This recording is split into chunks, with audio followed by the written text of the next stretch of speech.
You actually sound pretty loud, to be honest. Yeah, this is like a $300 headset. It costs more than the microphones. It's brilliant because you know how hard it is to find a Bluetooth headset that is linked at the same time to your phone and to the PC. Man, I looked for ages. I spent money on things and wasted money until I finally found one. Which brand's that one? It's called Plantronics. $300. It was about $300. I've had it for a couple of years now. But yeah, it's pretty good. I had a Sony pair, but they weren't as good. I had to make sure that it could sync both. So you basically can switch between them. Like it switches itself between, you don't have to unplug one or turn off the Bluetooth from one to go to the other one and things like that. So we're on another episode of Chronicles, and Mel, first thing that I want to talk about, it's an exciting day, and you'll see my virtual Zoom wallpaper or background behind me.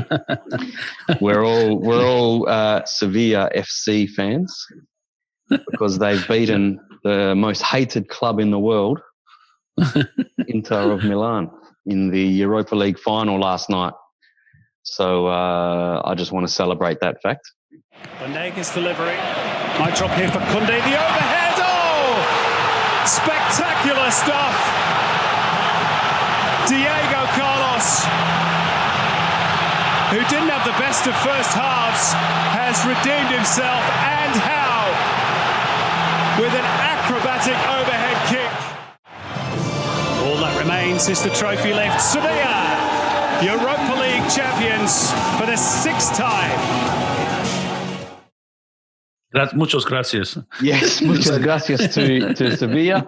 Don't want Inter Milan to have any success of any kind. They can finish third and claim trophies that way. And that's about it. But I just want to reiterate my hatred towards that club. Did you actually watch the game? No, I just watched the highlights. As if I was going to fucking, disturb my sleep to watch a shit club like Inter Milan. I'm sorry, no way. Actually, the Champions League ones, that's on Sunday night, isn't it? All right, Paris Saint-Germain versus Bayern Munich. It's a hard one to pick. They both won their semi-finals 3-0. That would be a game I'd be more interested in watching the full 90 minutes. Okay, yeah.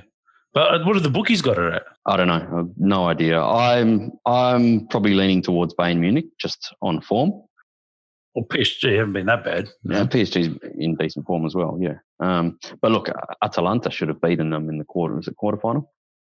They copped pretty much two goals in the last 3 minutes to be knocked out by PSG. So PSG got sort of lucky there. Yeah. At the end of the day, you make your own luck. You got to play for the full length of the match. You don't stop at 88 minutes. That's it. Yeah, it'll be interesting to see. I think Bayern Munich are probably slightly the favourite, but that's just my opinion.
Well, right now, I'll be honest, I'm a bit diverse with American politics. I think it's just getting worse and worse and worse. Oh, it's a freak show. It's an absolute freak show. And I personally make my clear. Well, I'm not really a fan of Joe Biden, and I'm not saying, and I don't think Donald Trump's any better either. I think himself out of a country of 350 million people, surely you got to have two amazing candidates there. Isn't that probably the saddest part out of 350 million people? The choices that they have, not just the choices of Biden or Trump, but the choices of Democrat or Republic. They're both a joke, whichever way you look at it. Democrat or Republican, I should say. But then narrow it down to Biden and Trump. I mean, really, two numpties, mate. Which one's worse? All right, I mean, put cards on the table. If I was an American voter, I would vote for Trump over Biden. At least you know what you're going to get. With Biden, he's going senile. Trump has also done a number of good things, right? That just haven't got a run in the media, right? Good things for black people and Hispanics and things like that, jobs and all that kind of stuff, right? But that just gets downplayed or not even mentioned in the media. He's his own worst enemy, Trump. He's an idiot. Exactly. He shoots himself in the foot constantly. He's an absolute dickhead of a bloke. The things that he's gone on about with this, COVID-19 stuff and that hydroxychloroquine stuff that he was promoting, may as well just be conspiracy bullshit that he goes on about. And this is the president of the United States of America talking the way he does. It's just so unpresidential. It's at first I thought it was funny, but after almost 4 years, now it's getting beyond a joke. Yeah, you can't let it go. Yeah, and who knows? Once he gets a second term and he's got nothing to lose. If he gets a second term, if he gets a second term, and he's got nothing to lose because he's not going to be up for re-election after that. Who knows? He might go a bit more rogue. That's the worry, right? And that's understandable. But who knows what you're going to get with Biden? He, with his bullshit woke, politically correct politics and identity politics game that he plays. It's just, the society over there is going down the drain at a rate of knots. Oh, mate, it's regardless of who wins, it's just going to keep going in that trajectory. They're almost in a lose-lose situation. Yeah, because they're in a lose-lose situation. I'm thinking to myself, even the Democrats, you had so many people to pick from, and you pick him, and I like how he comes across. And Ben Shapiro is sometimes one of those guys that's got some comments that are good, some are bad, some don't agree with everything he says, right? But he turned around and said, he goes, Joe Biden's telling the DNC that he's going to fix race relations, he's going to do, and then he turned around and goes, what have you done for the past 47 years when you've been in politics then? You were VP for 8. You know what I mean? Well, the thing is, he's a liar, Biden. You know what I mean? He's a racist person, if you ask me. And that's what that cartoon in The Australian was pointing out. Okay, so for anyone who didn't see it, I've got it in front of me. It's a caricature of Joe Biden standing at a podium giving a speech, right? And this is in the context of he's just picked Kamala Harris to be his vice president, running mate to be, potentially vice president in the campaign. And she is a black woman. She's a Jamaican Indian. So however you want to say it, black or brown woman, right? So it's, people are accusing him of tokenism because basically she got 2% of the primary vote in the Democrat primaries.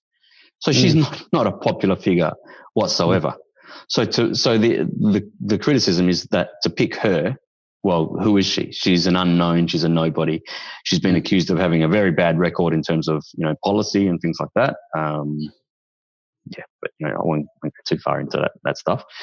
But anyway, so Biden before this cartoon, Biden made a tweet saying, because he'd picked her to be his running mate, tomorrow morning, young women, in America will be, and he put in brackets, especially black and brown young girls, will be, feeling like they can do anything type of thing. You know, I don't have the tweet in front of me, but that was the premise, right? But he specifically singled out black and brown. Okay. So that's why he's being accused of racism. Oh, what about just women and young girls in general having hope? Okay. And I can see that argument. So that's where he's being called out for picking her as tokenism, right? She's just a token, person to run with him because it makes him look good. So the cartoon is saying, Joe Biden standing at the podium saying it's time to heal a nation divided by racism. And then the next image, Kamala Harris is standing next to him. So I'll hand over to this little brown girl while I go for a lie down. All right. So basically, that's not the cartoon being racist. It's the cartoon saying Joe Biden is racist because he's playing the card. He's playing the race card, right? To gain favor. Racism 101, isn't it? But of course, big hoo-ha has been made saying that Johannes Leek, the cartoonist, is racist, and is making a racist comment by this. No, he's calling out Joe Biden's racism and tokenism. But isn't it a cartoonist's job to use satire? And that's what it is. It's satire. A cartoonist's job is to call out issues, call out people being hypocrites, like this is, using satirical cartoons. What's wrong with it? Why do people never? People understand the context, but they twist it. They turn it around, and to point the finger of racism when they are the ones that are racist. Interesting. Yes, it's all on as a set affairs in American politics, and either way, the next 4 years in America is going to be one way or another. It's not going to be the best either way. And then you see Rose McGowan. She tweeted about Joe Biden. She's not really a fan of him. No, the one, the Me Too movement. Because Rose McGowan was all about calling out people for sexual abuse and all that kind of stuff. Joe Biden's been accused twice. Yeah. Two different women, yeah. Two different women, is it? Okay. There's another hypocrisy on the part of Kamala Harris, who could potentially be the vice president, right? So she's on record, on video, being asked, what do you think of those accusations? This is way before she was, picked as his running mate. What do you think of these accusations by these women? And she flat out said, I believe these women. And, Biden should have to answer. And then she goes and accepts the offer to be VP, the token running mate for vice president. Hypocrites all around. Because Rose McGowan, everyone was calling, and she was, where's the tweet? And everyone was calling her out. Like, what are you saying that for? You should support him. He's better than the other guy. And that's the other thing, right? It's like you can't criticize Joe Biden without people assuming that you're supporting Trump. Just if you say something against one, it's automatically assumed that you support the other. Even if you say both are fucking idiots. Yeah, well, I said they both are. It's just, it's so divided. It's really ugly to see it and read all the stuff online. We'll find it. Well, I'll be interested to see what she actually said. Here you are. You are the season of darkness at Joe Biden DNC. You are a monster. You are frauds. You are the lie. And everyone's just gone out. That's fine. And just gone. That's a brilliant tweet because she's spot on.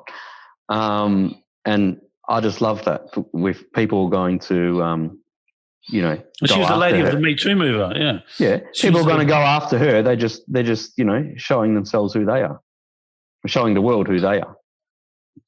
And then she's gone off on a tweet. She goes, what have the Democrats done to solve anything? Help poor people? No. Help brown people? No. Help black people? No. Stop police brutality? No. Help single mothers? No. Help children? No. You've achieved nothing. Why do people vote Trump? Because of you, MFs. So she's gone out on a because they want to go against the grain, right? They want to go against the status quo.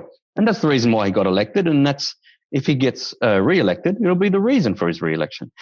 And it's just, she's 100% right, mate. You know, the Democrat Party, they carry on like they're all for the common man and bullshit. They're all bought off, right? What they accuse the Republican side of being, they are themselves just as much, if not more. Just as much, if not more. They play on the identity. I don't know if you saw any of the what do they call it? The DNC, the Democratic or Democrat National Convention. Yeah. What a joke these things are. Seriously, they run for bloody. It seems like they go for 2 weeks. These things, and it's just a big talk fest. To like, how do you say it? Talking to the choir. You know what I mean? Preaching to the choir. It's just such a nonsense. I don't know why they bother with it. And, it's all about, trying to pump up their tires about how wonderful they are and what change they're going to make. What fucking change? Like you said, he's been there for 47 years and he's been a racist the whole bloody time.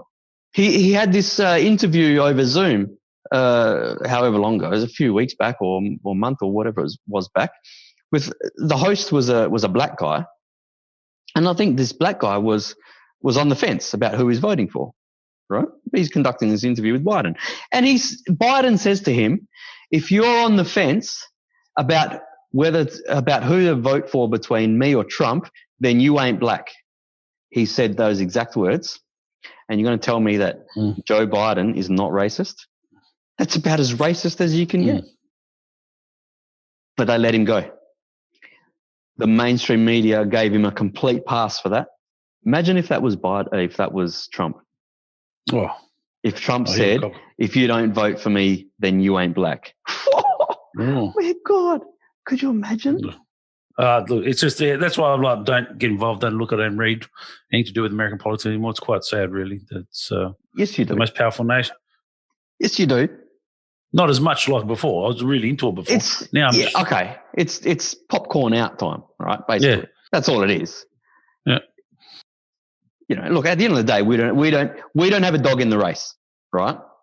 But it's just so interesting for me being, on the other side of the world and observing the way these clowns carry on. People complain, and carry on about the way the politicians are over here. We've got nothing compared to this.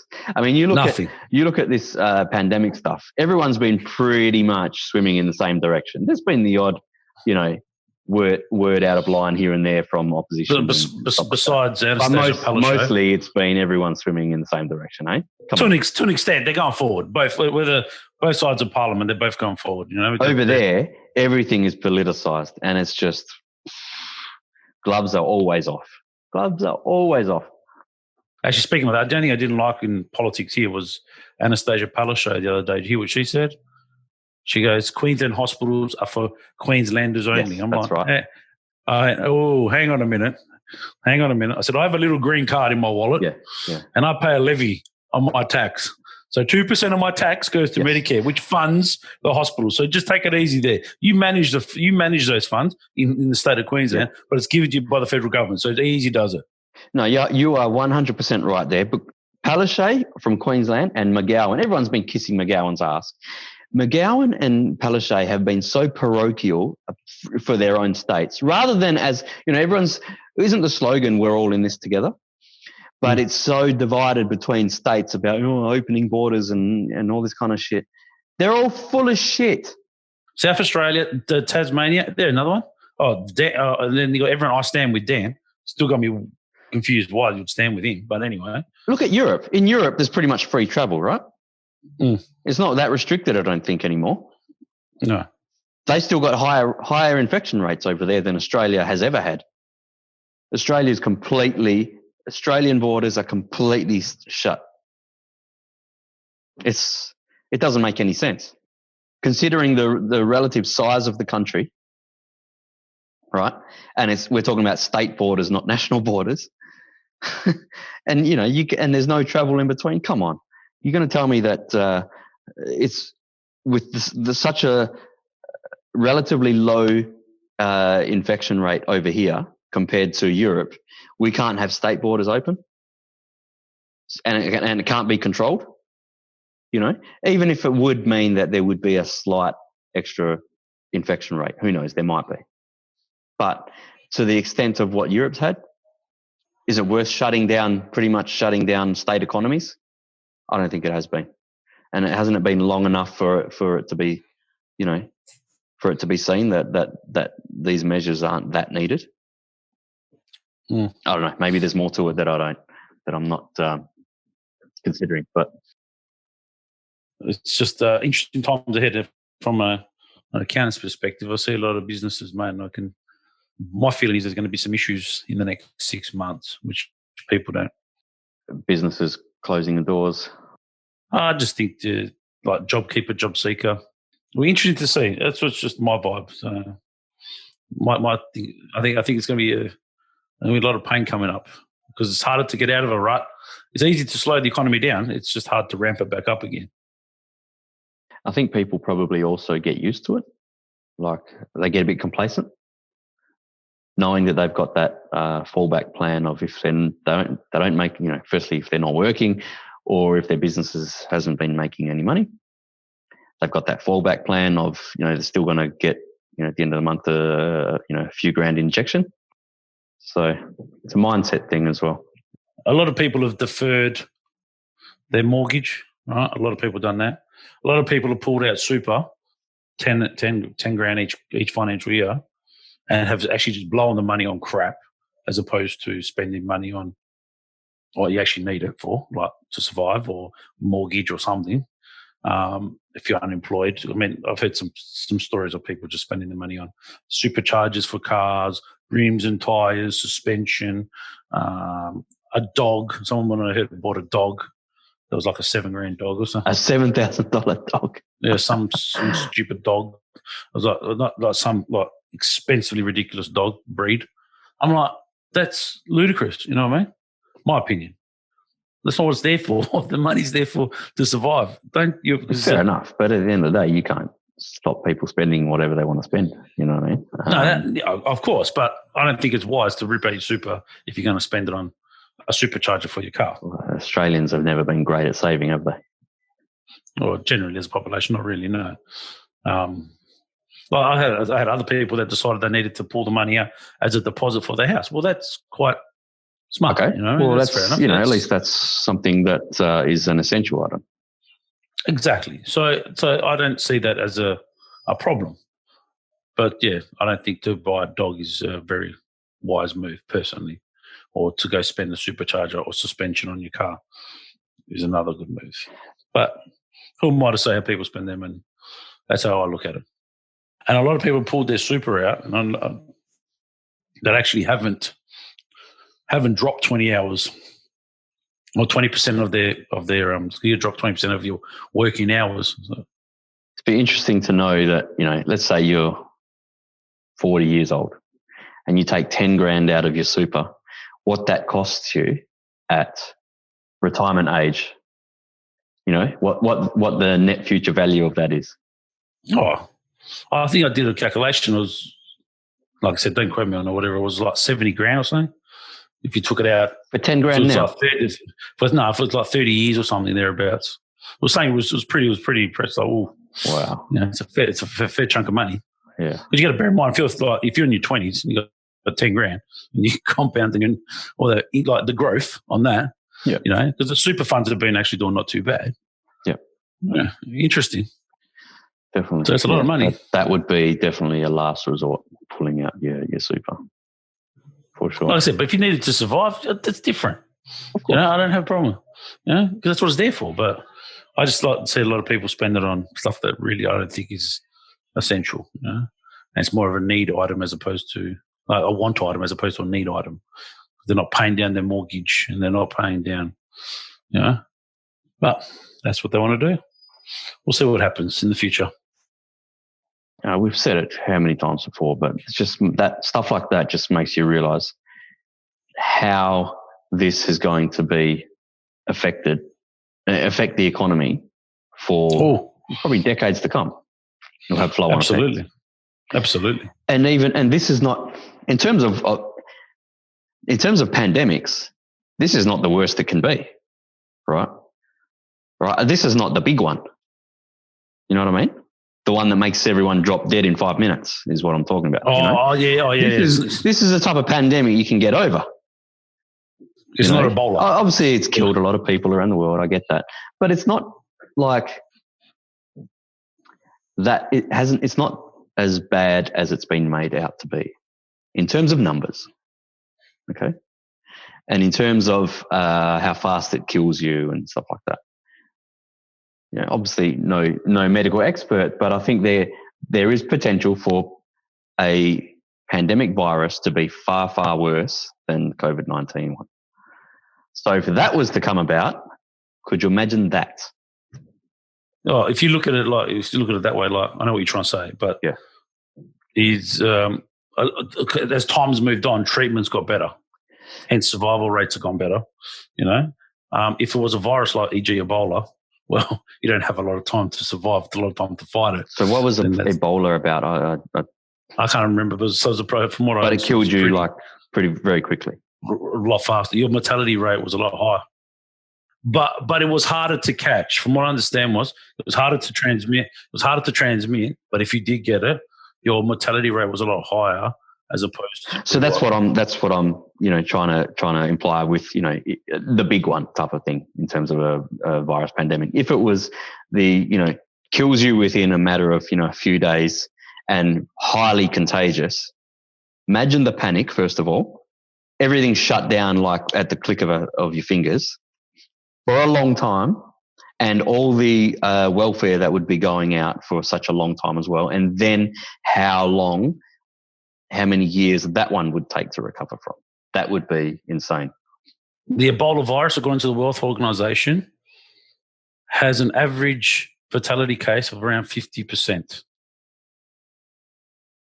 So half the people who get it are dead. Okay, and then also health effects of ongoing health effects for people that survive it. Case fatality rates have varied from 25 to 90% in past outbreaks. Jeez. So that's one virus you really don't want to get. But from what I understand is that's a lot harder to get. Contract it, yeah. Contract is than what COVID-19 is. But obviously your survival rate for COVID-19 and your fatality rate are completely. Yeah. Did you see any of that Plandemic documentary? Let's get on to talking about conspiracy stuff, right? It's just building up more and more, I think, all this conspiracy nut job bullshit going around. Oh, there's plenty of that. Oh, you haven't seen any of that Plandemic? No, I haven't. I'll watch it. I'll get onto it. Man, hard work. But if it's all rubbish, I mean, I don't know if it's rubbish because you know why? I'll tell you what. I started watching this documentary. Okay, had it playing on the laptop while I was working the other day. I couldn't pay attention to it. It was such hard work to pay attention, and I'll tell you why. The tactics that they use in this documentary. The mysterious music, it's like a, that kind of bullshit, right? And the narrator with the really hushed voice, like, this is so serious, How do you take that seriously, right? Because they're obviously using these tactics to get into your mindset that they are correct. Follow us, believe what we're saying. Whereas that doesn't work with me, right? If you're going to present facts to me, do it without the effects. I just want to hear the words, see the stats, right? Stand in front of a fucking whiteboard and point to a diagram, right? That's going to work better than showing me bullshit effects and sound and hushing your voice and stuff like this. Honestly, I had it playing. I think I got to about halfway. I couldn't tell you what I learnt or what I didn't learn, and I just went, nah, I'm done. Conspiracy bullshit, mate. You can't be taken seriously if that's the way you're playing it. I don't like these conspiracy theories about virus and they're doing this for come on. I read this article about the mindset of people that believe conspiracy theories and stuff like that. And look, I'll admit there's the odd thing that I have my questions about. But I don't land on a decision that yes, this is definitely done because of this, or because of this conspiracy or whatever. I don't know. Some things are worthy of being questioned, and I'm not talking about just pandemic stuff, just things in past history. However, the general mindset of a conspiracy theorist, you've got to think, is like someone who is just a complete reject of society in some way. You know what I mean? Well, a lot of conspiracy theory, like the one about the vaccines, I'm like, you got to have your vaccines. You know what I mean? Me personally. Exactly. And as a doctor once said, he goes, "Have you ever seen a child with an iron lung? Well, there you go. That's why you have a vaccine for." Yeah. I was like, yeah, fair call, and you got to have a vaccine. Look, I've been a bit lazy. I haven't got my flu vaccine. Do you normally get a flu vaccine? Oh, not normally, but I have previously got one. I don't. But I'm all for the ones that you can control 100%, like your measles, mumps, rubella.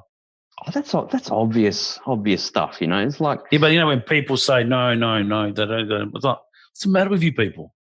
Come on, you've eradicated a disease. Inbreds from Fremantle and Byron Bay, they're the ones that are the anti-vaxxer nut jobs. You got these idiots like the chef there, Pete.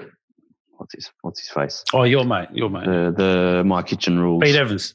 Pete Evans. Doing his bloody, selfie videos on his Instagram, and they put it on the news, and oh my God, I can't believe they give any of these people airtime. One thing that I'm interested in when it comes to this conspiracy nut jobs, right? And also, things like this pandemic documentary is it right? Should online platforms like Facebook, YouTube, Twitter, Instagram, should they be censoring this stuff? Oh, look, I'm against censoring anything personally. I believe in free speech. But in saying that, but in a time like when it's something to do with public health, right? You've got to weigh up whether spreading false information in the hope that it's going to be kind of shouted down or debunked. There's that school of thought, or do you just try to smother it and not let it be out there so that it doesn't cause any panic and damage? I personally believe in free speech. I reckon we've got a mouth. We're not in Turkmenistan or North Korea where you can't say anything. I think you should be able to, regardless of how stupid some things are, and the average person will probably work out they're nut jobs. So 95% of the population say they're a nut job. You're always going to have 5% of the population that is a nut job anyway. Yeah, so. And that's my point. Like, what's the damage that 5% nut jobs can do? Yeah, but what? So yeah, I think they're a growing percentage. That's the thing. Because everyone's got access to it now. For a number of years, all this stuff's been at your fingertips on the internet. I don't believe if anything should be censored, because I don't agree with Twitter censoring. I don't agree with YouTube censoring. I don't agree with, unless it's specifically about stuff that should be censored, e.g. stuff that is illegal. Or inciting people to do something, something illegal or damaging. Yeah. That's illegal, but that's illegal activity, right? Which we've got laws for to protect that. But I'm saying, just because I've got a different opinion to you, I don't think I should be voiced to say, no, I can't have that opinion. That's no different than what the mainstream media is doing in America, saying that my opinion's right and your opinion's wrong. Yeah, that's a good point. You look at the mainstream media, that's full of false stuff as well. Yeah. Yeah. So it's at the end of the day, I'm not a fan of all of them. Like I said, if they're breaking the law, yeah, of course, then that's got to be censored. But you can't censor someone's thought process or their mind. What it does is muddy the waters of information, so that the average person looking for information doesn't know how to make heads or tails of what information is correct and what information is false. That's the issue. That's the problem. And then if a platform like Facebook or YouTube is going to censor stuff, well, who are the people that are deciding? Who are the people behind these companies that are deciding what's correct and what's false? Who's the arbiter of it? It's a big dilemma, isn't it? Yeah, of course it is. It's just a minefield out there, all this stuff. And then you got these amateur people, like, we talked about this hydroxychloroquine. That's just a good example. People that are just so sure about, that's the big cure-all for this virus, right?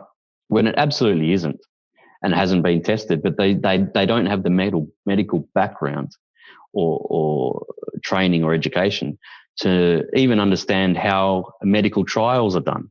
Then they're spruiking it as the big cure-all. A big problem, I think, is that the medical industry, or people in medical professions are not explaining this stuff in layman's terms enough for the public.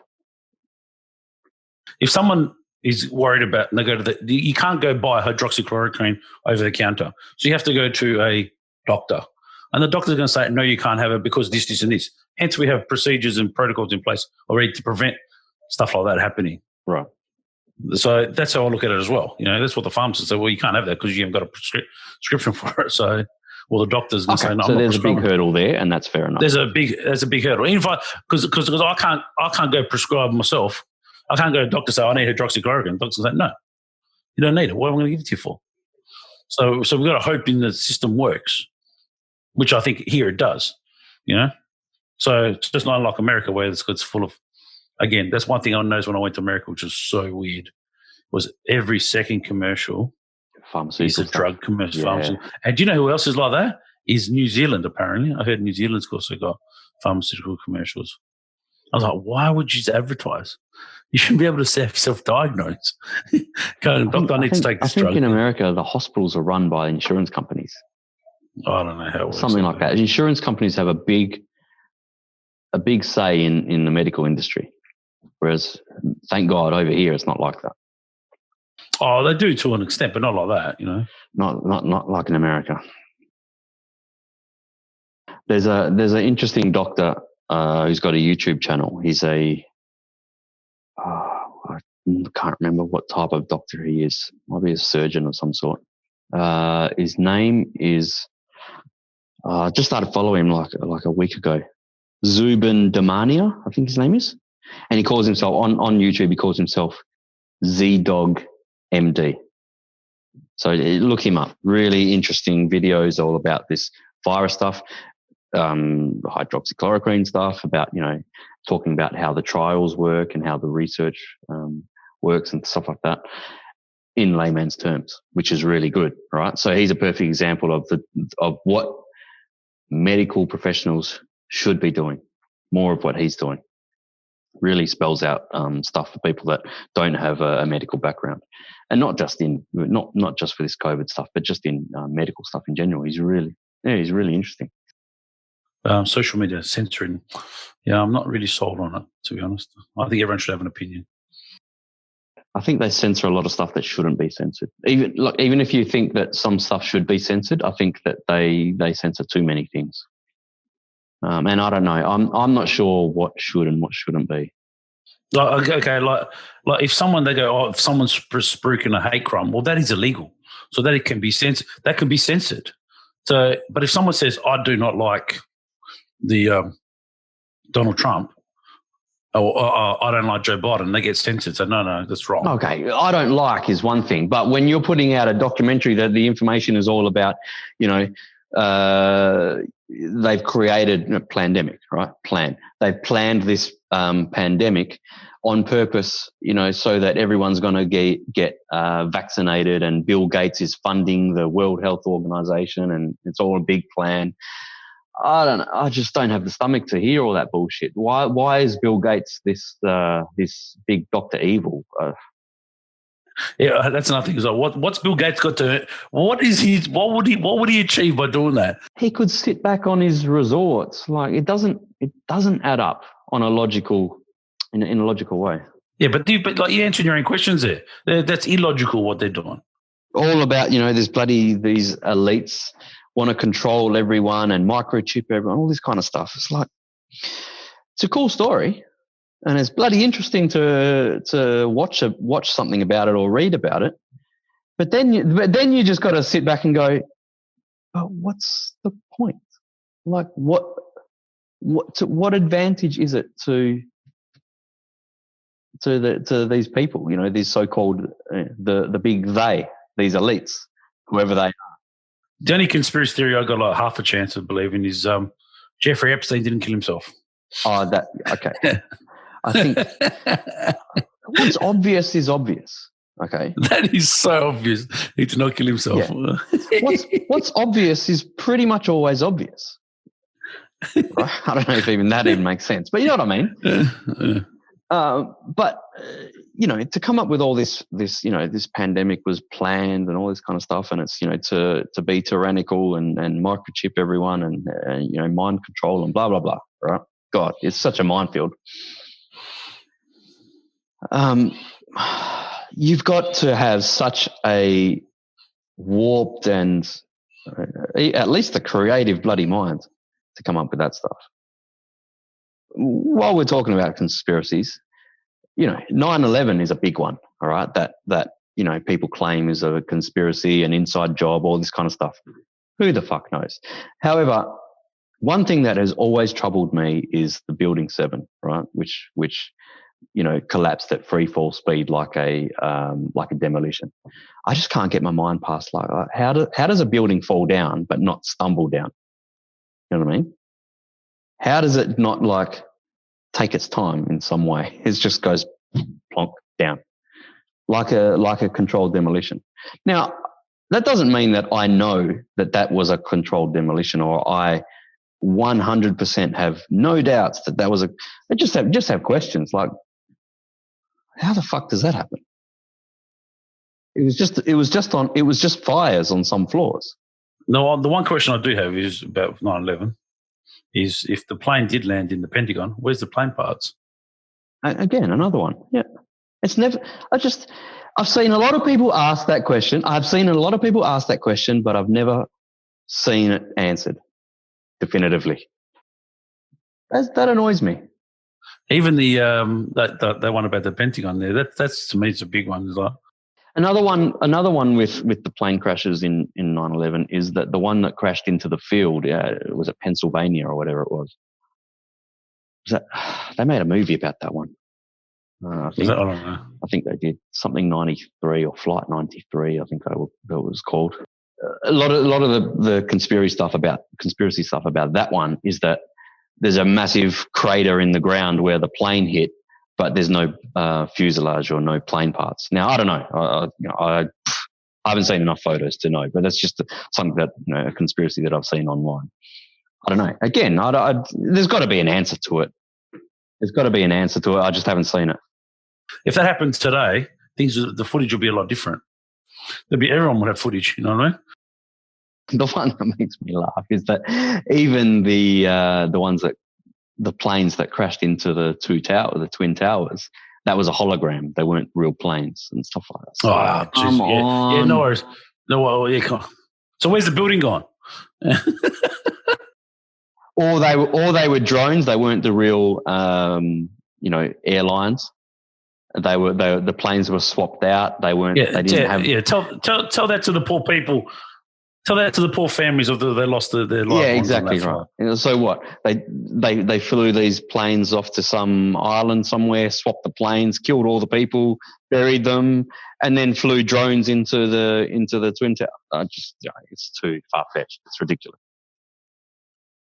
That's like the other moon landing one. Yeah, that's another good conspiracy theory. I can't even start with that. That's just insane. You know, someone actually said, they actually worked out, they said for that to be a conspiracy theory, they need 400,000 people to make that happen, right? Now, you think about it. Now, you're telling me that in 1969, 400,000 people would keep their mouth shut? There's a video online of some guy coming up to Buzz Aldrin, who was he the second astronaut? Second, right, after Armstrong, coming up to him, and Aldrin, I think, is in his 80s or something like that, and accusing him of this conspiracy that they never really landed on the moon, and Aldrin just punches him in the mouth. Doesn't even respond, just whacks him in the mouth, and this guy just goes plonk, and it's hilarious watching this old guy deck this young guy. It's fucking brilliant. Yeah, that's another conspiracy. I was like, that one there. Rubbish. Yeah, rubbish. Yeah, I mean, look, even conspiracies about 9/11. Okay, it's just how could that stay hush hush if that was an inside job? I don't know, but because I mentioned Building 7, and probably most of the people listening to this will wonder what the fuck is Building 7. It's actually the third building that fell that day that probably no one's even heard about. It was because the buildings fell at about 9 a.m. roughly New York time. This one fell at about 5 p.m. that day. Yeah, I thought fires. It was damaged by the two twin towers that fell, caught on fire. I don't think it was like a massive fire though, but multiple floors were on fire, and eventually it fell. But the thing is, it came crumbling down like at free fall speed, like a controlled demolition would. So for a building to fall at free fall speed, all its supports need to be at the same time cut away or blown away, like they would do in a controlled demolition. That's why a lot of people think that Building 7, which is the size of, if you in Perth, I think would be the equivalent to the height of our biggest skyscraper here, which is that the R&I Tower? What do they call it? Central Park. Central Park, South 32, yeah. It's pretty much equivalent to that height. And I think the Twin Towers are probably 3 times that height, something like that? No, twice the height. Twice that. There are 100 stories, yeah. Okay. Yeah, so that just doesn't make any sense to me. That if a building's going to fall, okay, but why would it fall at free fall speed and not collapse its way down? Also, the same could be said about the actual the Twin Towers that fell. They both fell at free fall speed. And then you've got the fuel, all right? You've got the jet fuel that was on fire that melted the supports apparently. So I'm not gonna go down the rabbit hole with that one, okay? Because that could be possible, even though some people say it's not, right? However, the Building 7 is the one that just frustrates me in my mind because that didn't have the burning fuel. There's got to be an answer to it, all right? There's probably an answer to it that I just don't know, but it's just an annoying one for me. Always has been. The most famous face of the guys, the terrorists that actually blew up the building, one of those guys' name was Muhammad Atta, right? Anyway, they found his passport on the floor. And I'm like, how could you find the plane that blew up when it landed there? How could you perfectly find a passport on the floor? Come on, seriously. I mean, that would be absolutely ridiculous, and I would even say 100% impossible. But is that real? Did that really happen, or are people making that story up? That would be my question there. Was that just made up to try and make it look like it was a conspiracy, as one of the 1%ers to try and make it look like a conspiracy? I don't know if that really did happen. It wouldn't surprise me if that didn't actually happen. Yeah. So there's an organisation, well, there probably has been since it happened, an organisation called Architects. Oh, yeah, I saw that. What are they called? Engineers, architects, architects and engineers. Hang on, it'll come to me. That's it. Architects and Engineers for 9/11 Truth. I think that's what they're called. Right? And apparently they've got all this evidence and they've presented reports and all kinds of stuff about how it has to be a conspiracy. It couldn't possibly have happened the way the official story is and the way we saw it, type of thing. However, especially since you've got these people like these doctors that have come out like a few weeks ago, American frontline doctors they call themselves, going on and on about this hydroxychloroquine stuff. That's actually bullshit, right? Makes me wonder, are these so-called experts that come out and they form these organizations, trying to disprove and debunk, official stories, are they just, are these nut jobs just everywhere? Oh, I think the world's full of nut jobs. Yeah, I mean, it's just hard to know what the hell to believe when there's so much, anyone can put information out there these days. Yeah. Oh, without a doubt, that one. Where are we going? Where are we going with all this? I don't know. It's time to actually change subject for a second. Did you watch the Moto GP the other night? I didn't watch it, but I know what you're referring to, and I have seen the incident. Oh my God! Wow. If that's not a sign. I'm telling you, I think that is the sign for Valentino Rossi to say, all right, I'm 40 years old. I've won, what's he won, nine championships? Nine championships. That'll do it. I'm not going to win another one because there's guys half my age going much faster than me now. I'm happy to sit back and, do something else with my life. Surely. If that doesn't make you do that, a bike, fly, two Not bikes. once, but twice. 2 bikes. Twice. So basically he was just happened to be in between 2 bikes that flew at him at 300 kilometers an hour. Mm. Have you seen the footage from his helmet? Missed him by millimeters.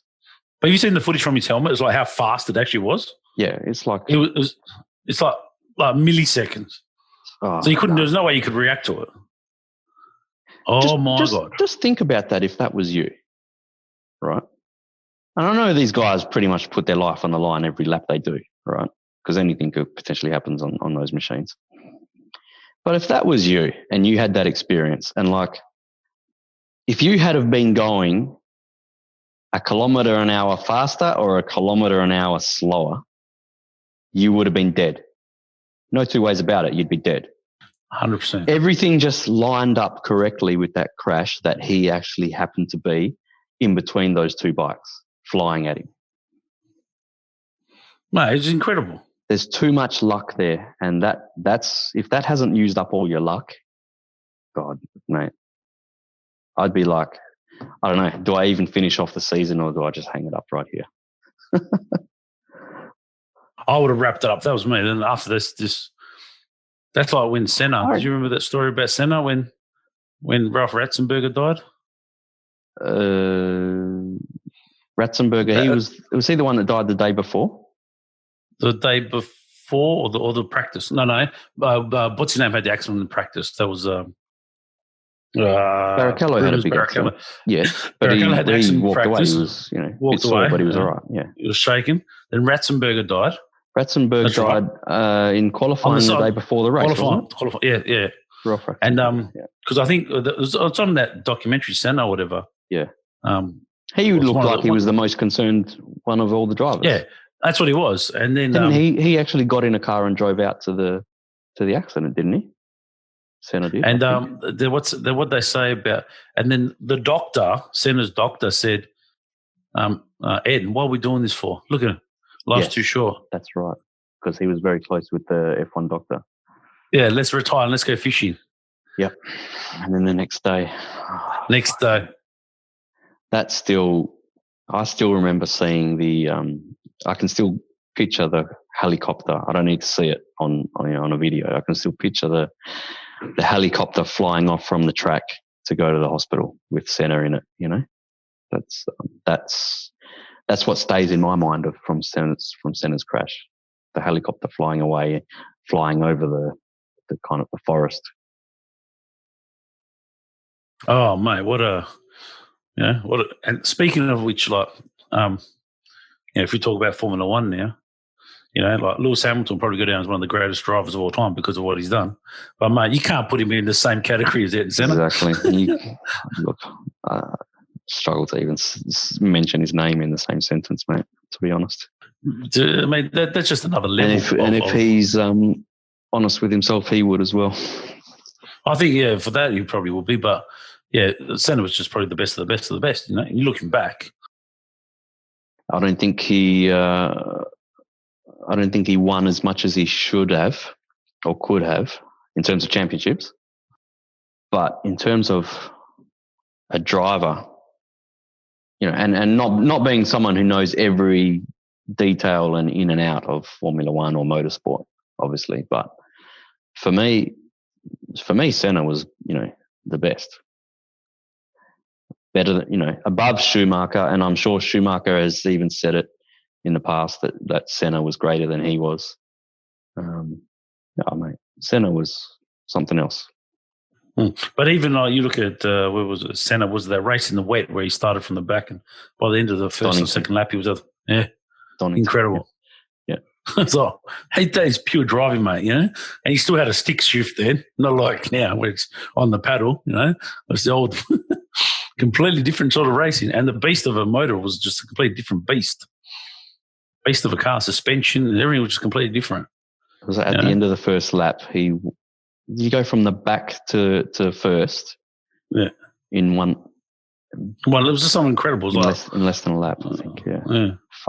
It's just incredible, and just shows what guts he had and how well he knew the car to make it perform in the wet so much better than everyone else could make their cars perform in the wet. Oh, I reckon it was amazing. If we look at the greatest Formula 1 drivers, he's by far. I mean, Prost was good too, no question about that. And obviously Schumacher. And Hamilton will go down as one of the greats too, not going to take it away from him. He will, but he's just got a different car, Yeah, but statistics, they're not, you got to bear in mind, in 50 years' time, they're not going to look and say, oh, his car was so much better. They're going to say, Lewis Hamilton, six-time world champion, most podiums, most wins. That's what they're going to see. Well, with Formula One, I would just wouldn't it be brilliant is like put everyone in Hamilton's car. So we clone that car across the board. I mean, I'm talking fanciful here, but that would be a dream race for me. Show me who's the best driver.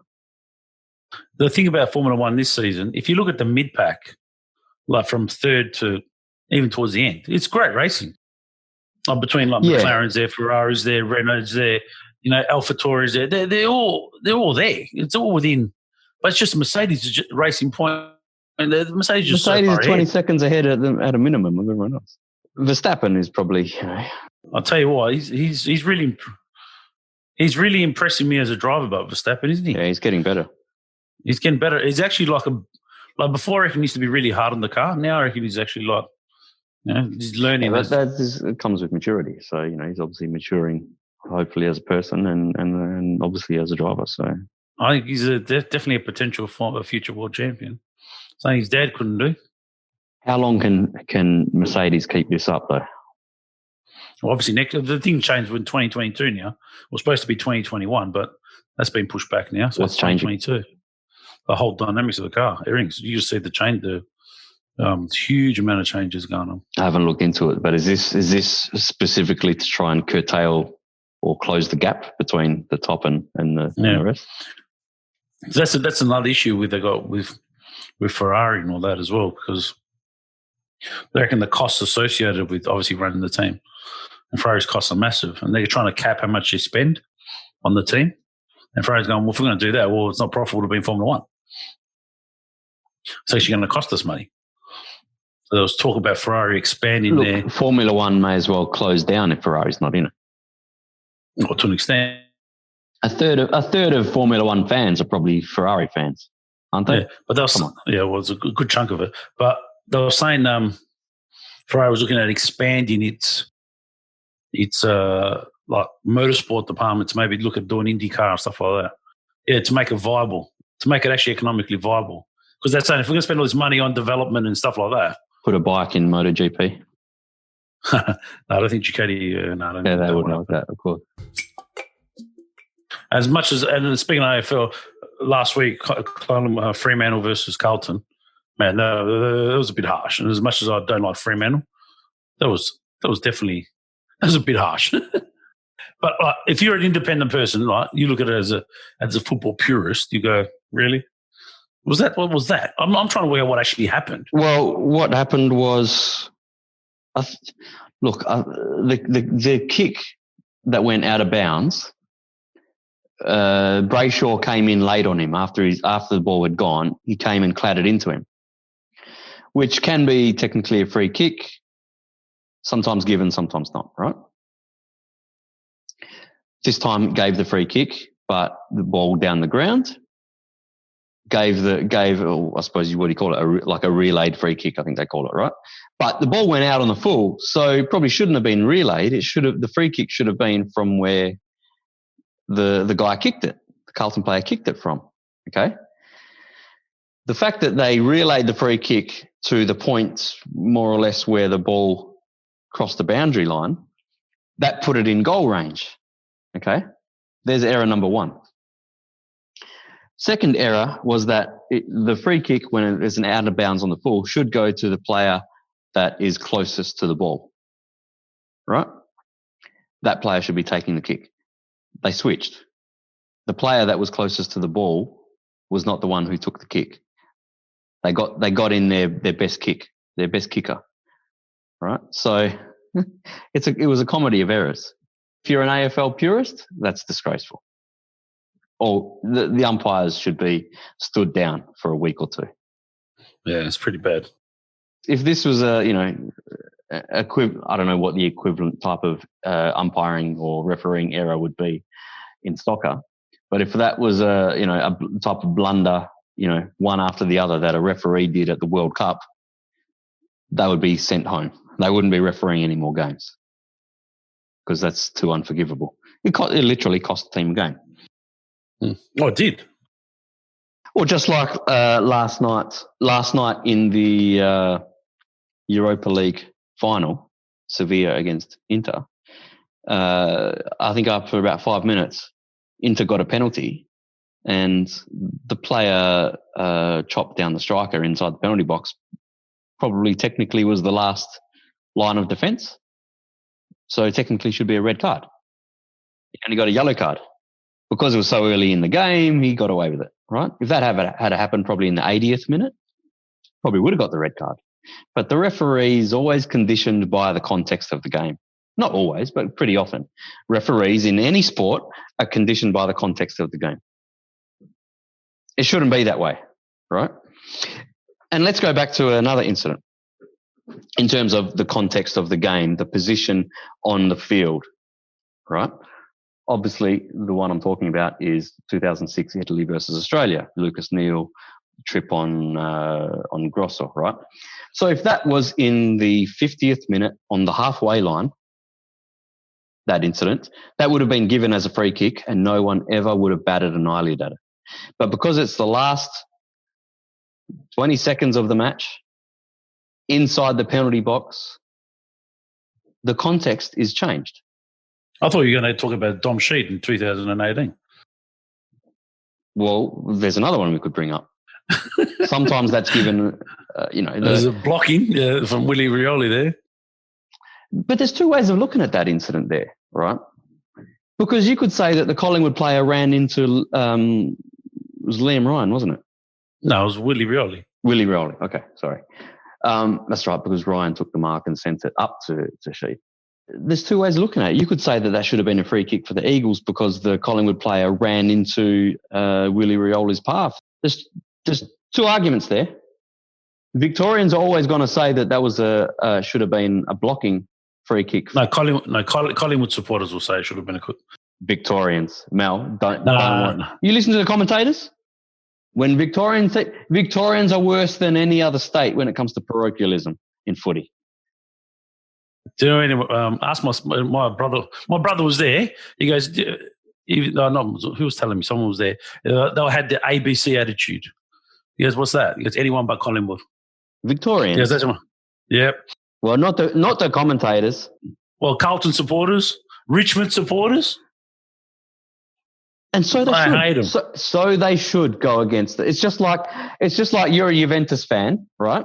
Your biggest rival as a Juventus fan is Inter Milan. So, of course, you don't want Inter Milan to win the Europa League last night, do you? You want them to lose. I hate Inter Milan as well. I wanted them to lose. They're probably the only Italian team that I would want to lose a European soccer final. Even Lazio. Probably would want Lazio to win it. Because look at the difference between Inter and Lazio, right? Inter represent nothing Italian, in my opinion, right? Constant whingers. They were the most corrupt during the Calciopoli scandal, the most corrupt. But all the decision makers in that process were all Inter people, right? The wiretaps from phone recordings, right, through Telecom Italia. The Telecom Italia CEO or whatever he was an ex-Inter director, okay? So he withheld all these wiretaps that would have implicated Inter in it, all right? There's so much bullshit. You want to talk about conspiracies? That was really, they conspired to favour Inter and, and against Juventus and Milan and every other team that copped it, right? That was a conspiracy. an absolute disgrace. All right. And I say that as a Roma fan who, my team had absolutely nothing to do with it. Okay. So I'm neutral in that regard. This is a big reason why I hate Inter. Also because they were the first club to go 100% foreign in terms of only having foreign players in the team and not Italian players in the team. And I just hate that. Now it's as common as anything, but that's Europe. Yeah. So to me, they represent nothing Italian. The 2004 and 2005 championship that was revoked from Juventus, who actually won it, right? Inter finished third. So it was Juventus, Milan, then Inter that year in the final standings. Inter was 14 points behind Juventus, right? They revoked it from Juventus. Milan copped the penalty, so they didn't get the Scudetto. Inter was the supposedly clean club, even though they were the biggest offender. They got handed the Scudetto that year, right? And they claim it. If that was my club and they claimed that after being third and 14 points behind the leader, I would be embarrassed. So sorry, that club is forever. Leaves a bad taste in my mouth. Can't stand them. So I will celebrate anytime they lose. That's for sure. So that's my feelings. Sorry, I know I'm passionate about hating Inter Milan. But yes, but you mentioned, would I support Lazio as a Roma fan? Would I support Lazio in a European final? Look, at the end of the day, I don't live in Rome. Okay, so I don't live the derby atmosphere. Right? I don't like Lazio as a club, but I don't hate them the same that I hate Inter, because I actually hate Inter. Right? If they got relegated and the club just completely folded and didn't exist anymore, Inter we're talking about, I would be, mate, I'd do a moonwalk. I'd dance a jig. It'd be fantastic. Whereas I don't live the Rome derby atmosphere in terms of, I don't live in Rome. So obviously as a Roma fan, I don't like Lazio and I want to win the derby every time. But if it's good for Italian football that they would win the Champions League or the Europa League, yeah, I'd probably support them. It would also depend on the context, right? Have they been pissing me off lately? and who they're playing against, right? Yeah. So I don't know if they were playing against. I don't know what's a European club that I like. You can't say Barcelona. Barcelona at the moment are a joke. And Barcelona, they've won enough in the past that they don't need to win for a while. Who you? Bochum. Okay, Bochum. All right, got family in even though they're in the German second division. But okay, good example. Let's say Bochum got to a European final against Lazio. I'd probably support Bochum because I've got family that live in that town. Fair enough. Good example. I don't know. If it was someone like Paris Saint-Germain or Manchester United, English clubs, let's not go there. I don't know. If it's going to be good for Italian football to win, yeah, I'd probably support Lazio. But nothing that Inter does is good for Italian football in my mind. That's it. All right, it's time. Finish on a exciting note like that. All right, mate. Have a good one. I'll talk to you later. Speak to you soon. It's been interesting. Ciao. No worries. Ciao. Most of us think compulsively all the time. That is to say, we talk to ourselves. I remember when I was a boy, we had a common saying, talking to yourself is the first sign of madness. Now, obviously, if I talk all the time, I don't hear what anyone else has to say. And so in exactly the same way, if I think all the time, that is to say, if I talk to myself all the time, I don't have anything to think about except thoughts. And therefore, I'm living entirely in the world of symbols, and I'm never in relationship with reality. All right, now that's the first basic reason for meditation. But there is another sense, and this is going to be a little bit more difficult to understand, why we could say that meditation doesn't have a reason.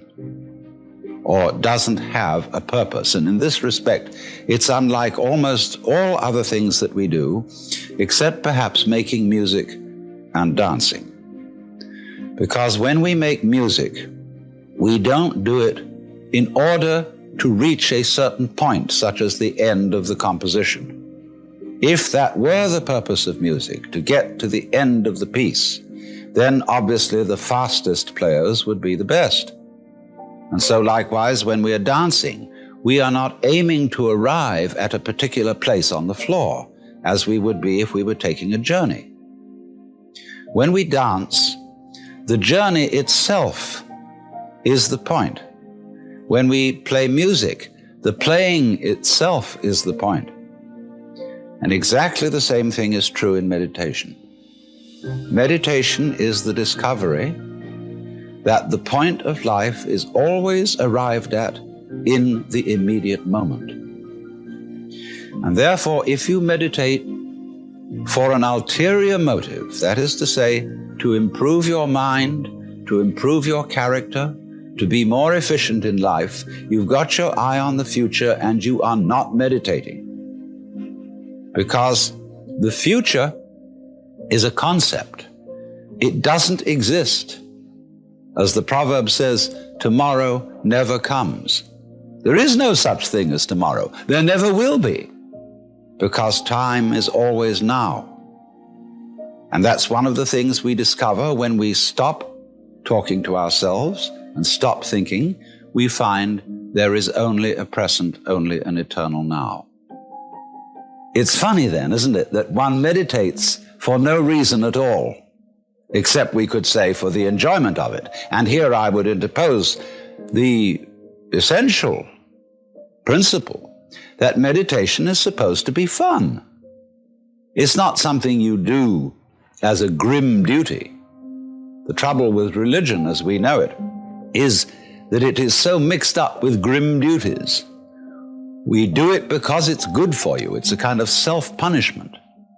Well, meditation, when correctly done, has nothing to do with all that. It's a kind of digging the present. It's a kind of grooving with the eternal now, and brings us into a state of peace where we can understand that the point of life, the place where it's at, is simply here and now.